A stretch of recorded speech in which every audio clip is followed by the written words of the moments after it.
नमस्कार मित्रांनो, आजच्या व्हिडिओमध्ये आपण दोन महत्त्वाच्या लेटेस्ट अपडेट पाहणार आहोत। एक म्हणजे महाराष्ट्र जिल्हा परिषदेचा एक आदेश आलेला आहे तो, आणि दुसरा म्हणजे MSCE पुणे या संदर्भातची अपडेट। आता ह्या दोन अपडेट पाहताना आपण सर्वात प्रथम शिक्षक भरतीच्या संदर्भाने असणारी ही महत्त्वाची अपडेट म्हणजे जो आदेश आलेला आहे महाराष्ट्र सामान्य प्रशासन विभागाचा, महाराष्ट्र जिल्हा परिषद किंवा इतर लोकांना हे सगळं पाठवून देण्यात आलेलं आहे। सगळ्यात पहिलं म्हणजे शिक्षक भरती ही आधीपासून सुरू आहे, त्याच्या एक्झाम आधी झाल्या, सगळ्या गोष्टी झाल्या आणि नंतर आचारसंहिता ही लागू झालेली आहे किंवा सुरू झालेली आहे। असं झालेलं नाही की आचारसंहिता सुरू झाली आणि नंतर शिक्षक भरतीच्या संदर्भात जाहिरात आली आहे किंवा एक्झाम झाली, असं काही नाही आहे। आधी एक्झाम झाल्यात, आधी जाहिराती आल्यात, अगदी एंडिंगला या ठिकाणी आचारसंहिता सुरू झालेल्या आहेत। त्यामुळे शिक्षक भरतीच्या संदर्भाने जे काही सोशल मीडियावर असेल, मग ते यूट्यूब असेल किंवा इतर सोशल प्लॅटफॉर्म असेल, त्याच्यावरती प्रत्येकजण आपलं मत मांडत असतो। मग तो या ठिकाणी शिक्षक भरतीच्या संदर्भाने चालू असलेला TET किंवा CTETचा 60% किंवा 55% ओपन कॅटेगरी आणि रिझर्व कॅटेगरी म्हणजेच 82 मार्क्स आणि 90 मार्क्स पासिंग क्रायटेरिया असेल आणि शिक्षण विभागाने लावलेली मेरिट लिस्ट असेल, जे एकास एक उमेदवार म्हणजेच विदाऊट इंटरव्ह्यूची जी मेरिट लिस्ट लावली त्यानंतर पडलेली याचिका। आता प्रत्येक अभियोग्यताधारक हा या ठिकाणी पवित्र पोर्टलवरती एक अभियोग्यताधारक म्हणूनच त्याला लेबल लागलेला आहे। म्हणजे जे कोणी पहिले 2.25 लाख असतील, नंतर सेल्फ सर्टिफाईड करून त्यातले काही विद्यार्थी कमी झाले आणि शेवटच्या प्रोसिजरपर्यंत 1,65,000 विद्यार्थी आपल्या या ठिकाणी आलेले आहेत। मग त्या 1,65,000 विद्यार्थ्यांमध्ये स्पर्धा सुरू झाली। मग अशातच झालं काय की ह्या 1,65,000 विद्यार्थ्यांमध्ये स्पर्धा सुरू झाल्यामुळे ज्या न्यायालयीन याचिका पडल्या, मग त्या 1,65,000 विद्यार्थ्यांमधून काही गट असे झाले की जे रिझर्वेशनमध्ये येतात आणि काही ओपन कॅटेगरीमध्ये येतात, आणि त्यामुळे या ठिकाणी 55% आणि 60% यावरनं दोन गट निर्माण झाले। आणि म्हणून या ठिकाणी या भरतीमध्ये प्रत्येकजण हा तर अभियोग्यताधारकच आहे, पण त्याच 1,65,000 विद्यार्थ्यांमध्ये मतमतांतरे झाले आणि प्रत्येकजण आपापलं मत त्या ठिकाणी मांडत असतो। पण हे मांडत असताना प्रत्येकाने काळजी घ्यायची आहे की आपण कोणालाही चुकीचं बोलायचं नाही किंवा कुठल्याही गोष्टीचा प्रचार प्रसार होईल किंवा विनाकारण वाद निर्माण होतील अशा गोष्टी आपल्याला करायच्या नाही। कारण की प्रत्येकजण हा तो आपापल्या जागी बरोबर आहे। मग तो 55% वाला असेल किंवा 60% वाला असेल, म्हणजेच ओपन कॅटेगरीवाला असेल किंवा रिझर्व कॅटेगरीवाला असेल, प्रत्येकजण तो आपापल्या जागी बरोबरच आहे। न्यायालयाचा निकाल हाच अंतिम निकाल असतो, मग त्या निकालाची वाट पाहणं हे गरजेचं आहे। त्यामुळे सोशल मीडियावरती कुठल्याही प्रकारचे वाद न घालता थोडंसं शांत राहा। त्याचप्रमाणे आता नेमका कट ऑफ कितीचा लागेल किंवा मेरिट लिस्ट कितीचं लागेल, म्हणजे विथ इंटरव्ह्यू असेल, त्याच्यासाठी आता अंदाज बांधणं थोडक्यात कमी करावं। कारण की आता शेवटची प्रोसिजर आहे, आता कधीही मेरिट लिस्ट लागू शकते। आयुक्तालयाच्या मार्फत जे काही आपण मागणी केलेली आहे ती मागणी एकदा मान्य झाली की त्यानंतर लिस्ट लावण्यास काहीही हरकत नाही। त्यामुळे लिस्ट लवकरच लागून जाईल किंवा इतके दिवस तुम्ही पेशन्स ठेवलेत, थोडे दिवस ठेवा। तुमच्या हातात आता सध्या काहीच नाही, तुमच्या हातात फक्त पेशन्स ठेवणं आहे। कारण ऑलरेडी एक्झाम झाली, प्रोसिजर झाली, सेल्फ सर्टिफाईड झालं, आता जी काही प्रोसिजर आहे ती समोरच्यांची आहे, अभियोग्यताधारकांच्या हातात आता काहीच नाही आहे। त्यामुळे तुम्ही शांत राहा, विनाकारण वादाच्या भोवऱ्यात तुम्ही येऊ नका। फक्त होप्स ठेवा, कुठल्याही क्षणी लिस्ट लागेल आणि त्या मेरिट लिस्टमध्ये कट ऑफ कितीचाही असू दे, पेशन्स ठेवा, होप्स ठेवा की कुठून कोणत्याही पद्धतीने कोणत्याही रिझर्वेशननुसार किंवा कोणत्याही विषयानुसार तुम्हाला संधी मिळू शकते। आणि म्हणून या ठिकाणी तुम्हाला होप्स ठेवायचे आहेत। आणि जर चुकीच्या मार्ग म्हणजे चुकीच्या गोष्टींमुळे त्याचा परिणामसुद्धा खूप चुकीचा होतो, ते या ठिकाणी बघा। जिल्ह्यामध्ये सार्वजनिक लोकसभा निवडणूक 2024ची आचारसंहिता लागू झाली आणि त्यानंतर या ठिकाणी पंचायत समिती नायगाव यांनी व्हॉट्सअपद्वारे लोकसभेच्या निवडणुकीच्या प्रचाराबाबत संदेश देऊन आदर्श आचारसंहितेच्या नियमाचं उल्लंघन केलं. म्हणजे एखादा साधा संदेश देणं सुद्धा या ठिकाणी आचारसंहितेचं उल्लंघन केलं जातं. म्हणजेच कोणत्याही याचा प्रचार किंवा प्रसार करणं भावी शिक्षकांनी या ठिकाणी टाळायचं आहे आणि ते प्रकर्षाने टाळलंच पाहिजे.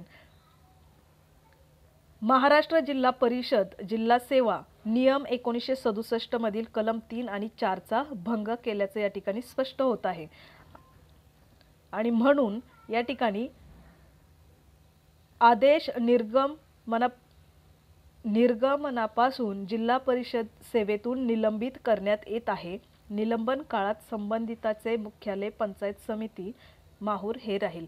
म्हणजे या ठिकाणी कलम लागू होतात, निलंबन केलं जातं किंवा तुमच्या अडचणींमध्ये पुढे जाऊन वाढ होणार असेल तर अशा गोष्टी तुम्ही आत्ताच टाळणं गरजेचं आहे.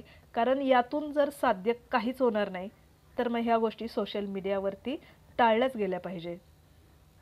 त्यामुळे आपल्या स्वतःच्याच अडचणींमध्ये वाढ होईल अशी कुठलीही गोष्ट करू नका. कॉम्पिटिशन खूप कमी आहे. इतर स्पर्धा परीक्षांच्या मानाने विचार केला तर खूप कमी कॉम्पिटिशन आहे. होप्स ठेवा. आता सध्या पुढे काय होईल किंवा कितीचा कट ऑफ लागेल, मला यामध्ये माझा नंबर लागेल की नाही, ह्या गोष्टीचा विचार न करता होप्स ठेवा की कुठल्याही क्षणी आपला नंबर पण लागू शकतो. किती कमी मार्क्स असेल तरी पॉझिटिव्ह राहा आणि पॉझिटिव्ह विचार करा. कधी कधी संधी ही चालून देखील येत असते. त्यामुळे बऱ्याच गोष्टींचा परिणाम तर त्या कट ऑफवरती होतच असतो. त्यामुळे होप्स ठेवायचे. यानंतरची आपली दुसरी जी अपडेट आहे ती म्हणजे महाराष्ट्र राज्य परीक्षा परिषद पुणे म्हणजेच MSCE Maharashtra state counselling of examination Pune. प्रत्येकाला माहिती आहे की शिक्षक भरतीच्या संदर्भात ज्या काही एक्झाम होतात, TET असेल किंवा टेट असेल, त्या आपल्या याच वेबसाईटवरती प्रसिद्ध होतात किंवा इथूनच ऑथेंटिक इन्फॉर्मेशन ही पुढे जात असते.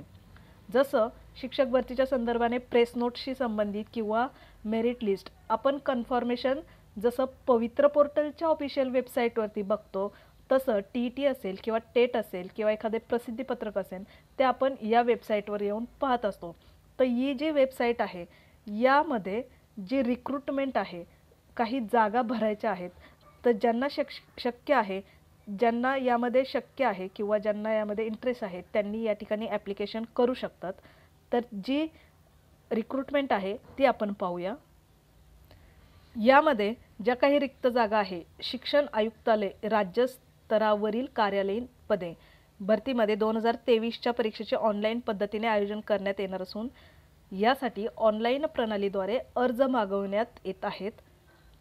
दुय्यम सेवा निवड मंडळाच्या कक्षेतील म्हणजेच महाराष्ट्र लोकसेवा आयोगाच्या कक्षेबाहेरील गट क खालील संवर्गातील एकूण 23 पदे भरण्यासाठी परीक्षा महाराष्ट्रातील सर्व जिल्ह्यांमध्ये उपलब्ध केंद्रावरती घेण्यात येईल. ही एक्झाम शेवटी गव्हर्नमेंटचीच आहे. जसं लोकसेवा महाराष्ट्र लोकसेवा आयोगाच्या कक्षेच्या बाहेरची गट क च्या खालची पदे ही आहे या ठिकाणी. परंतु कितीही खालची पदे असली तरी शेवटी गव्हर्नमेंटची किंवा चांगल्या दर्जाची ही पदे आहेत. त्यामुळे ही PDF या ठिकाणी स्क्रोल करत आहे. ज्यांना यामध्ये इंटरेस्ट असेल किंवा गरज असेल त्यांनी या ठिकाणी नक्कीच ॲप्लिकेशन करू शकतात. सामाजिक आणि समांतर आरक्षणानुसार या ठिकाणी पदे दिलेली आहे. अशी ही जवळजवळ 9 पानांची PDF आहे.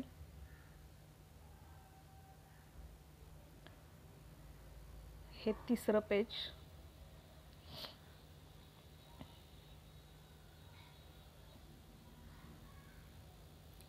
पदाचा आरक्षण निहाय तपशील, पद आणि पदाचे तपशील यामध्ये देण्यात आलेले आहेत.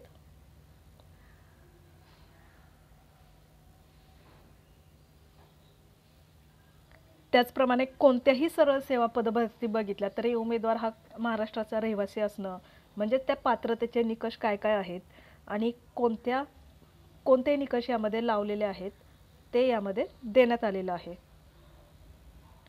मुख्य लिपिक, वरिष्ठ लिपिक आणि निम्न श्रेणी लघुलेखन.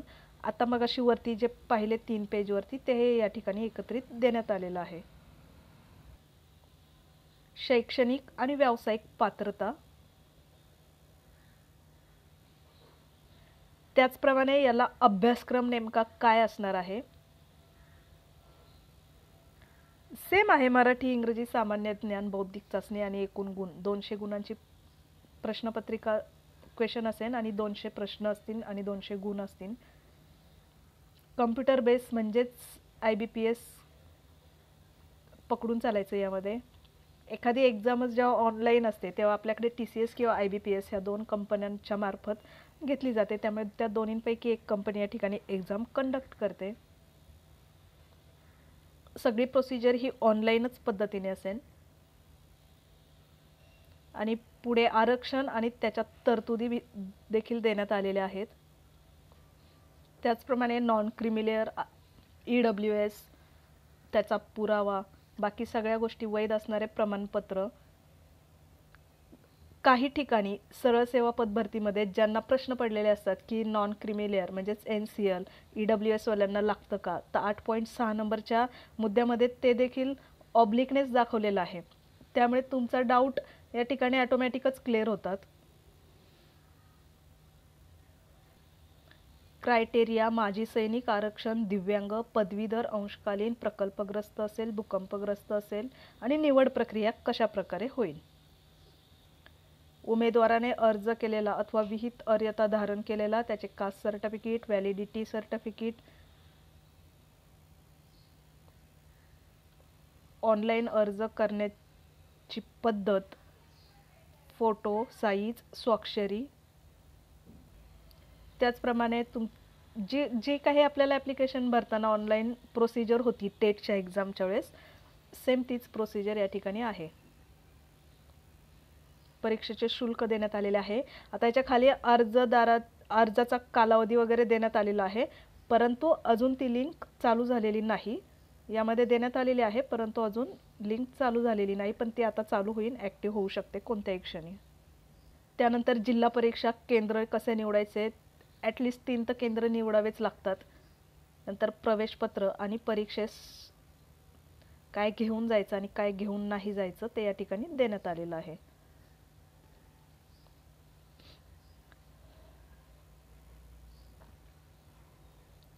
अशा प्रकारची ही अपडेट होती आणि या ऑफिशियल वेबसाईटवरती इथे देखील देण्यात आलेलं आहे की शिक्षण आयुक्तालय राज्यस्तरीय कार्यालयीन पदे भरती परीक्षा 2023चे ऑनलाईन लिंक यथावकाश या ठिकाणी प्रसिद्ध करण्यात येईल.